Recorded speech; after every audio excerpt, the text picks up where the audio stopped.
Okey Datuk, kita dalam sesi podcast ni dah nak berakhir, soalan terakhir. Sebelum saya tanya, kalau ada yang nak tanya soalan terakhir daripada saya berkenaan dengan martabat tujuh dan wahdatul wujud. Kita tengok pada era sekarang orang dia buat seminar kan, seminar ajaran sesat dan sebagainya. Adalah bincang Syiah dan sebagainya, tapi dimasukkan sekali perkara-perkara yang berkaitan dengan kesufian seperti wahdatul wujud dan martabat tujuh. Apa pandangan Datuk? Ini dah habis di kurun, kalau tak salah kurun ke-17 Hijriah, 16 lebih Masehi, miladi, Masehi.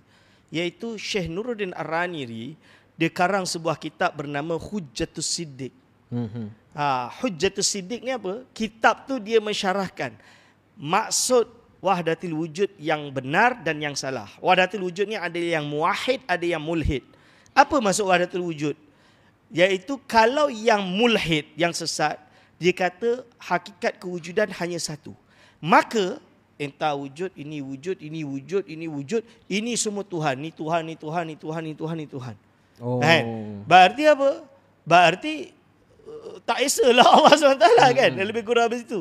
Itu pantheism lah, pantheism atau hulul. Jadi makhluk dengan Tuhan tu sebati. Ittihad, hulul itu berlaku kerana dia kata dia tak wujud, ni tak wujud. Maka ini Tuhan, semua ni Tuhan. Dan ini itu kufur, yang sesat lah. itu kufur, mulhid. Yang dimaksud dengan ada satu lagi wahdatul wujud yang muwahhid. Mudah ni secara ringkas. Ada kita sebagai seorang hamba Allah, kita tahu posisi kita ini hanya hadis. Allah SWT qadim. Allah wujud. Kita pun wujud.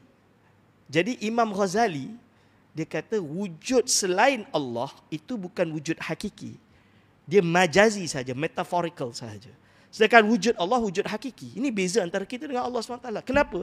Kewujudan kita tergantung pada Allah SWT. Hatta perbuatan kita tergantung pada Allah SWT. Entah duduk sini tergantung Allah SWT.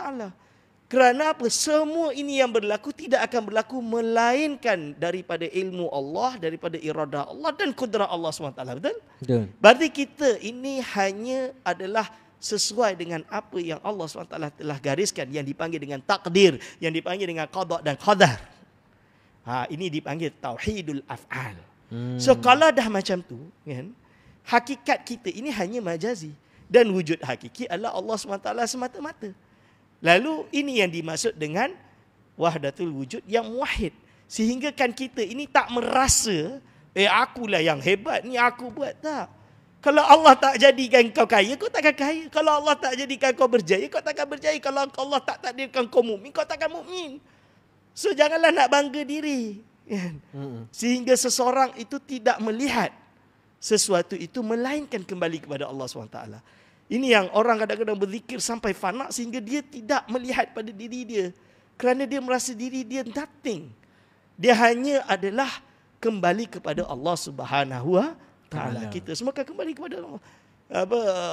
Yani kullu syai'in halikun ila wajah. Segala sesuatu itu sirna melainkan zat Allah SWT. Ini yang dimaksud dengan yang dimaksud oleh kalangan sufi. Dan Syekh Ar-Raniri sebut. Jadi Prof. Nakir Al-Atas dah tahqiq kitab tersebut dan Syekh Raniri sebut, dia syarahkan perbezaan antara keduanya. Jadi kita kena bezakan, jangan mudah menuduh golongan sufi yang ini. Martabat tujuh ni tanazulat, ilmu tanazulat yang tak jauh beza dengan syarahan tadi, tapi yang jelas dia tidak seperti yang banyak dipertuduhkan. Dan benda tersebut ini bukan ilmu yang untuk kita ajar orang awam. Yang saya syarahkan ini hanya untuk biar orang tak salah faham. Jangan mudah terpesong. Dan kami tidak boleh mengajarkan kitab-kitab ini. Kalau penerangan itu penerangan sahaja secara penjelasan fatwa untuk supaya tidak keliru. Tapi hakikatnya ilmu-ilmu seperti ini, kitab-kitab dia dilarang untuk diajarkan kepada orang awam. Kerana dia akan membuka fitnah yang besar.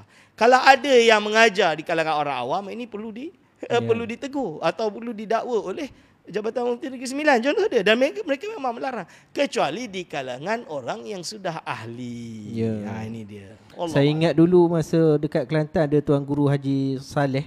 Dia kata martabat tujuh ni pertama tak semua orang boleh mengajar. Dan orang yang nak belajar pun tak semua orang boleh belajar. Sebab dia kena kemaskan ilmu dia dulu baru dia boleh faham martabat 7. Masalah zaman sekarang ni, dengan penuh kejahilan, orang terus menuduh dengan tomahan yang tidak sepatutnya.